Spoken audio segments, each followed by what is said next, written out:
কি? হ্যাঁ, তুমি যে 24 ঘন্টা ডাইপার পরো, তোমার কি সমস্যা হয় বলো তো? একটু আন্টিদেরকে জানিয়ে দিই। বলো, নাও, বলে দাও তো।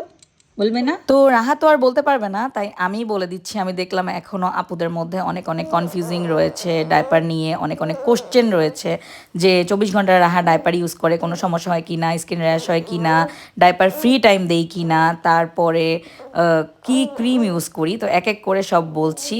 প্রথমেই বলি ডাইপার নিয়ে, কত বয়স থেকে ডাইপার শুরু করা যায়, এটাও আমি পেয়েছি কোশ্চেন। যেদিন জন্ম হয় সেদিন থেকেই ডাইপার পরানো যায়। রাহা যখন জন্ম হয়েছে সাথে সাথেই কিন্তু হসপিটাল থেকে ডক্টররা ডাইপার পরিয়ে দিয়েছে। নর্মাল ডেলিভারিতে বাচ্চা জন্মের পর 1 ঘন্টা মায়ের বুকে রাখে বাচ্চাকে, ওই টাইমটা বাদে সাথে সাথেই কিন্তু ডক্টররা ডাইপার পরিয়ে দেয়, কোনো সমস্যা হয় না। দ্বিতীয় যে কোশ্চেন, ডাইপার ফ্রি টাইম দেই কি না?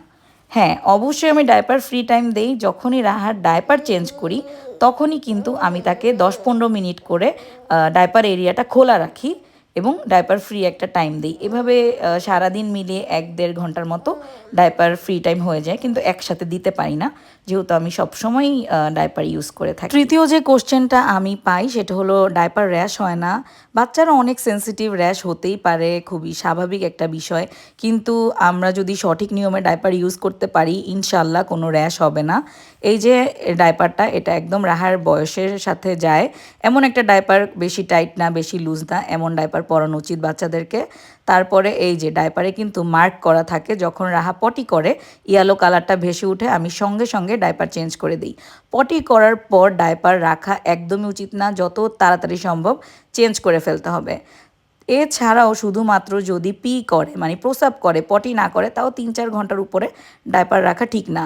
ডাইপারের প্যাকেটে লেখা থাকে 6 ঘন্টা 12 ঘন্টা, কিন্তু আমার মনে হয় 3-4 ঘন্টার উপরে না রাখাই ভালো।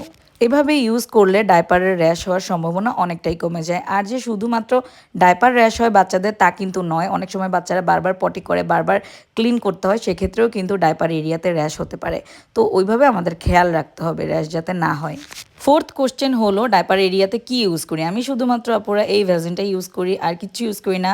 এখন বাজারে ভালো ভালো বেবি ক্রিম, তারপরে রাইস ক্রিম, ডাইপার ক্রিম পাওয়া যায়, আপনারা ইউজ করতেই পারেন, যার যার ব্যাপার। আমি ভ্যাসলিনটা ইউজ করি, এটাতেই আমি দেখি আমার বাচ্চার স্কিনটা সফট থাকে এবং ভালো হয়, আমি শুধু এটা ইউজ করি। তো বিদেশে কিন্তু বাচ্চাদেরকে 24 ঘন্টায় ডাইপার পরিয়ে রাখা হয়, এটা খুবই নর্মাল একটা বিষয়। তো আমার মনে হয় না এতে কোনো সমস্যা হয়, বরং মায়ের জন্য একটু সুবিধা হলো, বাচ্চার জন্য আমি মনে করি এটা খুব সেফটি এবং ভালো একটা জিনিস।